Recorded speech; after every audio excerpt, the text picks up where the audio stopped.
یعنی جو ان کے خود ساختہ نظریات کی حمایت کرے وہ تو ان کا بندہ ہے، اور جو سید عالم نور مجسم شفیع معظم صلی اللہ علیہ وآلہ وسلم کے دور مبارک سے لے کے آج تک جو مسلک چلا آ رہا ہے آل و اصحاب کے متعلق، اگر کوئی وہ بیان کرے تو وہ پھر ان کی پارٹی کا بندہ نہیں ہے۔ اے عوام اہل سنت، اب یہ تمہیں سوچنا ہے کہ، اور میں یہاں پہ ایک بات اور بیان کرتا چلا جاؤں، منور جمعراتی نے جو یہ لفظ بولا، اب میں وہ لفظ زبان پہ نہیں لانا چاہتا، میں یہ سمجھتا ہوں کہ اس نے واضح طور پہ قائد اہل سنت، مظلوم مفکر حضرت ڈاکٹر محمد اشرف آصف جلالی زیدہ شرفہ ان کو قتل کی دھمکی دی ہے، جو میری حس کام کرتی ہے، جو اس نے یہ لفظ بولا۔ اب میں وہ لفظ بول نہیں سکتا، آپ وہ کلپ نکال کے سن لینا۔ واضح طور پہ اس بندے نے قتل کی دھمکی دی ہے، اور میں یہ سمجھتا ہوں کہ خدا نخواستہ لاکھوں ایسے لوگ آئے کہ جنہوں نے اس طرح کے اوچھے ہتھ کنڈے استعمال کیے، لیکن وہ چراغ کبھی گل نہیں ہوتا کہ جس کی حفاظت خود خدا کرتا ہے۔ ڈاکٹر اشرف آصف جلالی کی ذات وہ ذات ہے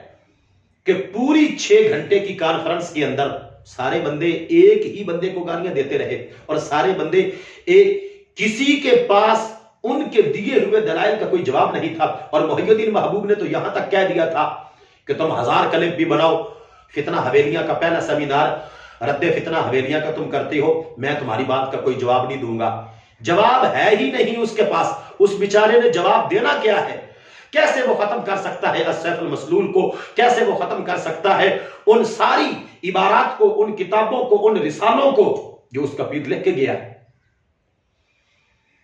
اور کلیجہ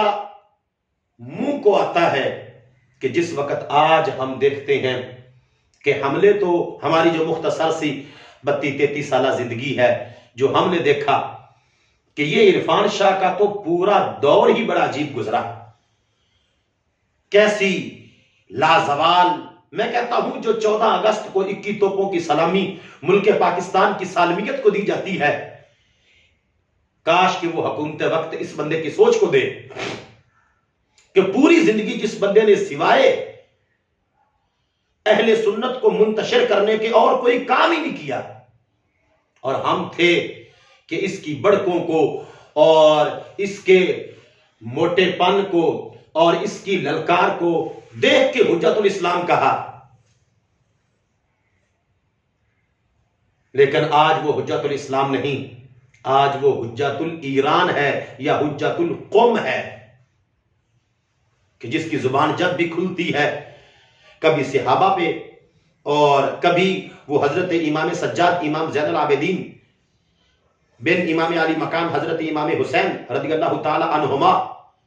ان کی باتوں کو وہ گانا کہتا ہے۔ اس قدر جب انسان پھسلتا ہے تو پھر پھسلتا ہی چلا جاتا ہے۔ عزت رسول کانفرنس ان کے پاس بڑا سنہری موقع تھا ڈاکٹر جلالی کے دلائل کا جواب دینے کے لیے، مناظرے کو ایکسپٹ کرنے کے لیے،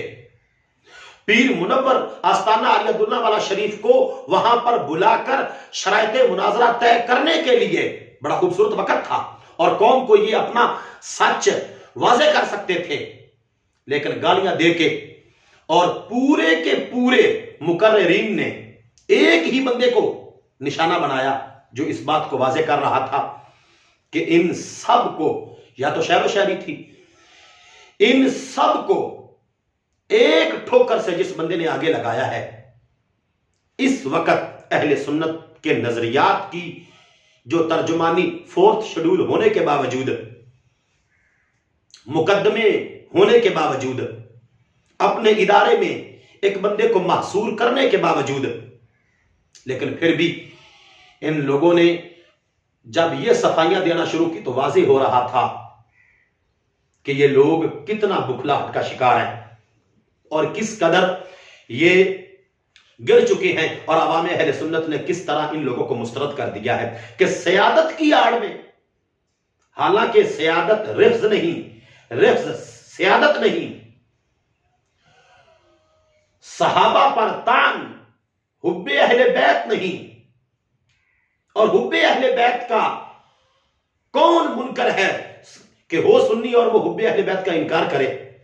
کون ان کی عظمتوں کا اور ان کی شانوں کا منکر ہے؟ لیکن وہ باتیں عوام کے سامنے لا کے، اور جو حقیقی موضوع ہے، جو ٹاپک ہے، یہ عزت رسول، تمہارے پاس بہت بڑا چانس تھا، موقع تھا تمہارے پاس کہ تم اس پلیٹ فارم کو، جب تم سارے اکٹھے تھے تو تمہیں چاہیے تھا کہ ایک ایک ڈاکٹر جلالی کے جو دلیل ہے اس کا تم رد کرتے اور عوام کو بتاتے کہ ہم لاہور میں کھڑے ہو کے اس بندے کی دلائل کا جواب دے رہے ہیں، اور ہم مناظرے کے چیلنج کو قبول کر رہے ہیں، اور 6 اکتوبر کو ہم پہنچ رہے ہیں۔ لیکن تم نے عجیب ہی کام کیا۔ لیکن یہ ایسے ہی ہونا تھا، کیوں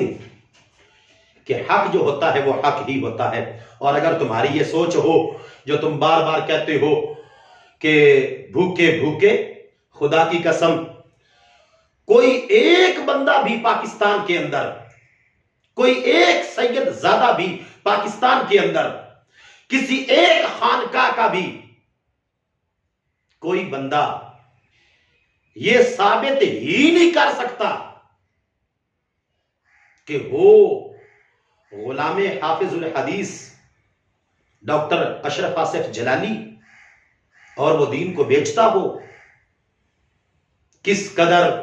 لیکن تم سے توقع ہی یہ کی جا سکتی ہے۔ میں یہاں پہ چونکہ کلپ بہت لمبا ہو گیا، صرف اتنا عرض کرنا چاہتا ہوں کہ یہ جو تم نے رستہ اختیار کیا ہے، اس رستے پہ تو تم پہلے ہی تھے،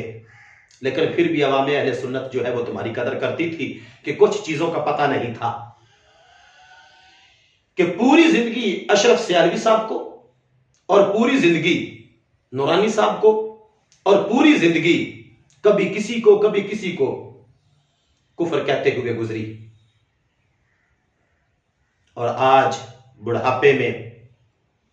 جب بریلی شریف سے ہی ڈنڈا پڑا تو اب تم کہتے ہو کہ اس فتوے کی بھی کوئی اوقات نہیں۔ لیکن یاد رکھیں،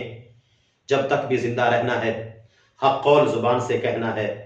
کیا موت کا ڈر ہے اے آصف؟ جب جانا اپنی باری ہے۔ تم جتنے بھی ہیلے بہانے کر لو، جتنا بھی روپیہ لگا لو، اور جتنی بھی تم پارٹی بازیاں کر لو، جو بھی کر لو، نظریات اہل سنت پہ جب تک ڈاکٹر جلالی موجود ہے انشاءاللہ وہ آنچ نہیں آنے دے گا۔ یہ ہمیں یقین کامل ہے، اور ہمیں بھروسہ ہے رب ذوالجلال کی ذات پر کہ انشاءاللہ حق واضح ہوگا، ہو گیا کافی حد تک، اور باقی جو ہے وہ ہوگا۔ اللہ تعالی آپ کو سمجھنے کی توفیق عطا فرمائے، اور بغض اور حسد کی اینک کو اتار کے،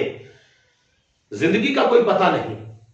موت سے پہلے پہلے اللہ تعالیٰ تمہیں واپس پلٹائے۔ اللہ تعالیٰ سب کو عمل کی توفیق عطا فرمائے۔ آمین وآخر دعوایا ان الحمدللہ رب العالمین۔ جب تک بھی زندہ رہنا ہے، حق قول زبان سے کہنا ہے۔ کیا موت کا ڈر ہے اے آصف؟ جب جانا اپنی باری ہے۔ تم جتنے بھی ہیلے بہانے کر لو، جتنا بھی روپیہ لگا لو، اور جتنی بھی تم پارٹی بازیاں کر لو، جو بھی کر لو، نظریات اہل سنت پہ جب تک ڈاکٹر جلالی موجود ہے انشاءاللہ وہ آنچ نہیں آنے دے گا۔ یہ ہمیں یقین کامل ہے، اور ہمیں بھروسہ ہے رب ذوالجلال کی ذات پر کہ انشاءاللہ حق واضح ہوگا، ہو گیا کافی حد تک، اور باقی جو ہے وہ ہوگا۔ اللہ تعالی